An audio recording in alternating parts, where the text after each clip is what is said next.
Was 1BR fully finished by the time you got Netflix to look at it? Oh yeah, yeah. It had premiered in 2019 at Fantasia, and we'd gone on a festival run for like 6-7 months all over the world, and so it was completely finished at that point. Yeah, and like I said, they showed it to them twice, and they rejected it twice until they finally said yes, because the VOD numbers were very good when we debuted in April of 2020. How did you get that initial meeting with Netflix? Well, your distributor does it for you. Netflix will never talk to you as an independent filmmaker. Like, they need someone else they can trust and talk to, someone who they perceive is going to deliver the product in exactly the technical perfection that they're looking for. And they don't want to have to deal with some single person. They want to deal with somebody they've dealt with before, who has other products with them, let's say, products. It's something where, like, they have to take it to them. Like, it's very few people who can directly go to Netflix, independent filmmakers of sorts, who can go straight to Netflix and try to make a deal with them. Why did Netflix reject you the first time? Unclear. Look, that there wasn't any heat behind it. Like, it's always a thing where it's not special until someone else tells you it's special, right? And sadly, here's the truth of it. They're really more concerned about their original programming. And I think there's a sense of pride if they did not come up with it. It's not under their sort of incubation. It's not under their incubation places. There are different companies that they have deals with, and they are less likely to want to take you. And it's even more so nowadays, I would tell you. Like, it's much harder to actually get a film bought by Netflix that's not one of their originals. But that's just what it is. I mean, here's the other thing too. They're not going to help you market it either. Like, literally, we've been on their social media one time.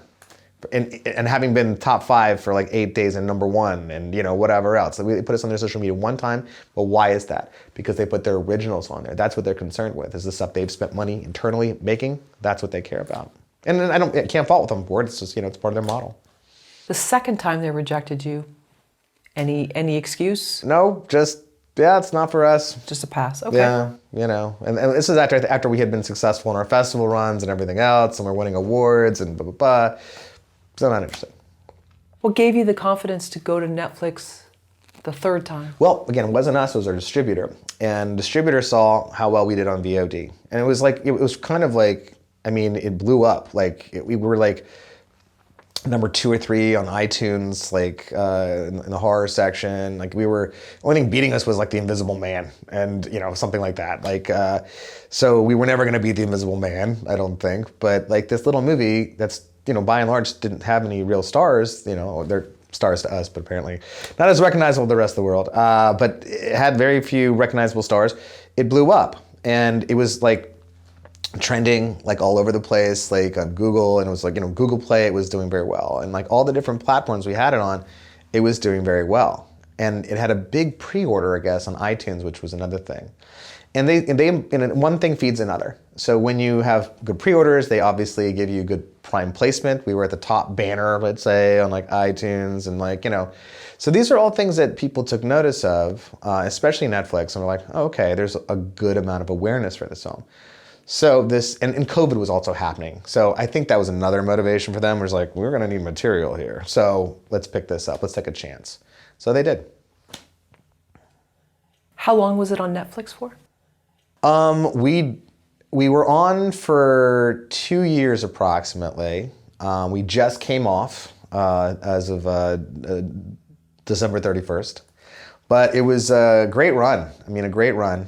We know a lot of people were able to watch it on there. We can tell from the social media and different things. And also, Nielsen has a tracker that kind of tells you, how they think you've done. And maybe it's right, maybe it's not. But, I think it's a little right.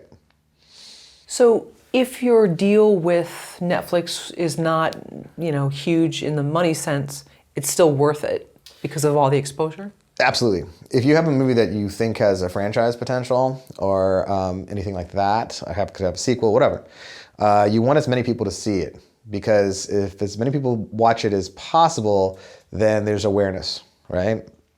If there's awareness, then maybe you have a theatrical opening for the second one. All these things feed into each other. If you have a second movie, then people are going to go back and watch the first movie. So money is to be made that way too. So the main missive, people were making, we couldn't understand why we were coming on Netflix. They've already paid us their money. They've already paid us a licensing fee. Why are we trying to hype it still? Because we were trying to build awareness. That was the main thing. Whether it's very short-sighted to just do a press push once for something. You press push every single time you come on a big platform if you want awareness, if you want to build awareness, if you want to have enough awareness to get people to go watch something theatrically for the second one. How does a SAG ultra-low budget film become #1 on Netflix?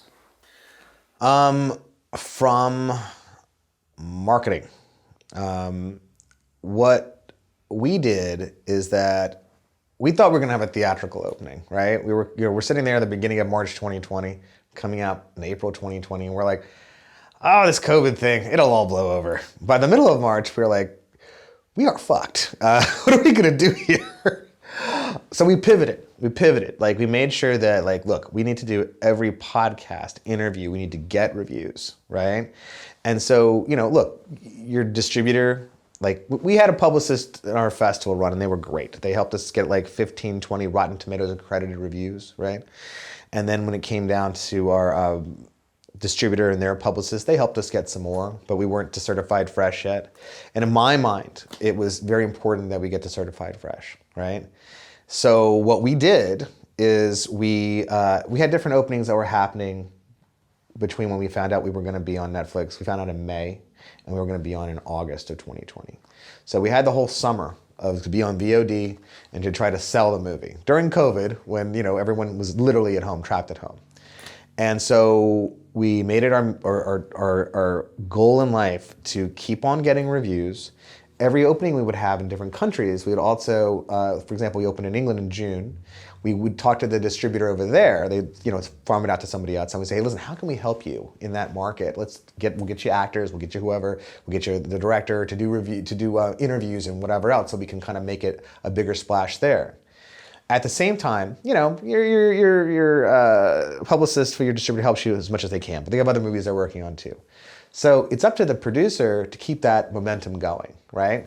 So what we would do is we would look at movies that were not good movies on horror movies, and see on Rotten Tomatoes who'd given that a good review. Then we would write that particular journalist and say, hey, listen, we're just doing a post-mortem about how our publicist did. Did they send you the movie? Oh, they didn't send you the movie? Let us right that wrong right now. So we would send them the movie, and invariably they would give us a good review. And so we got another 43 reviews that way, and got to certified fresh. That was a big thing for us, and kept the reviews coming over that entire summer, right? So we're always sort of in the zeitgeist. We were in the public's eye, let's say, right? And so we did that the whole summer. We had nothing else to do, to be honest, too. I mean, if it hadn't been COVID, I don't know if this would have happened, but we did. Had nothing to do. So we did this the entire summer, and then we were waiting for the first day we were coming on to Netflix. We thought we'd be lucky if we cracked the top 10. Well, not only we cracked the top 10, we went in the top 5 first day and stayed in the top 5. 5, 4, 3, 2, 1. And then 3, and then 4, and then 5, and then we were just gone. We didn't stay in the top 10, it just disappeared. And we were like, well, that was a good run, So I tell you, everything we had done to that point, whether it be the festival run, the strategy we had there, how we designed the poster and also the trailer. We worked very connectedly with our distributor to design all those things. And then once we actually debuted on VOD, and all the things leading up to that, and then pivoting to just doing podcasts and interviews and everything we could do during that summer, led up to us being #1. That's what happened. That's the marketing that we did, everything we did. And look, it could have seemed at a certain point where there was just it's a fool's errand to try and do this stuff. The movie's already out on VOD. It's probably the best it's going to be. Oh, now it's on Netflix. Well, it got to #1. Well, we've done it. We finished. No, you haven't finished.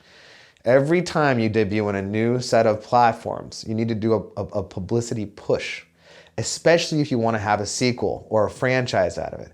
It's very important that you build the awareness in such a way that any subsequent sequels will have at least eyeballs on them. I don't know if they'll be good or bad. Hopefully they'll be very good, but at least they'll have eyeballs on them, and the first one will get eyeballs again. that's what you do. Why did you decide to move 1BR off of Netflix and onto Tubi? Well, to be fair, the AVOD marketplace, whether it be Tubi, Peacock, Vudu, Pluto TV, Roku TV, Plex, Zumo, there's like a billion of them, right? Well, we went on to 8 new platforms starting January 1. And I thought at first, because the first deal we did with Netflix was for a year. Then we re-upped with them for a second year, right? But we could have, in the meantime, instead of re-upping another year with them, we could have gone straight to AVOD platforms. And I felt like that would have probably made us a lot more money than probably the deal we were getting from Netflix, let's say, right? But you go with Netflix because, by and large, it has the most viewership of any platform in the United States and Canada, at least. There's 74 million households that have it. 2.11 is the average household, so 140 something million people have access to it. That we know that aren't stealing it, let's say, because there's probably more that are stealing it, although they're supposed to crack down on it this year. So let's call it 160 million people that already have it. Well, if you do want to be a franchise, then take the shitty money and go and be on Netflix for another year, which we did. Now we're at the point where we're like, we feel like enough people have seen it on Netflix. We need to expand out. Like Tubi, for example, has 60 million subscribers. Peacock has like 40 to 50 million or something like this, right? They're probably, a crossover between the people having Netflix too, let's be honest. But there's a lot of different AVOD platforms where people can't afford Netflix right now. It's a tough time in the economy, and people don't mind watching some of the commercials with these things because the commercials are so short. They're so short, in fact, that you don't even have time to go to the restroom and come back. You literally have to pause the movie because you're going to miss some of it unless you're the fastest peer in the world. So the idea is that moving on these AVOD platforms, is one of the most profitable things that independent filmmakers can do at this point, especially if you have something that people are going to watch all the way through, because you get paid pretty much per commercial or per impression, like they call it, per impression that people watch a commercial. It's there's 22 commercials on a Tubi movie, and there's 17 or 15 during a Peacock movie and stuff like that. So filmmakers can make anywhere from approximately a cent a commercial, but some people say between 10 and Freebie, for example, pays you per hour. They pay you 10 cents per hour. So if your movie's an hour and a half, you get 15 cents per view if they watch the whole thing. We know that from testing our movie had very little rejection and people would watch it all the way through. We had a very high retention rate. So we felt very strongly that people will watch the whole movie and watch all the way through commercials in some way. So we wanted to bring it on there as soon as possible. We waited another year on Netflix just to have more people watch the film, but now is the perfect time, while we're going to be shooting a sequel for the movie this year, to be on another set of platforms, make some money, hopefully make, all of our money back for the film. We're not quite there yet, almost there. But have a bunch of different people who haven't seen it before, a new audience, watch the film, right? And then, make some money and bring out the second film. And then hopefully that has such a groundswell because people have seen the first movie that people want to pay theatrically to see it, hopefully.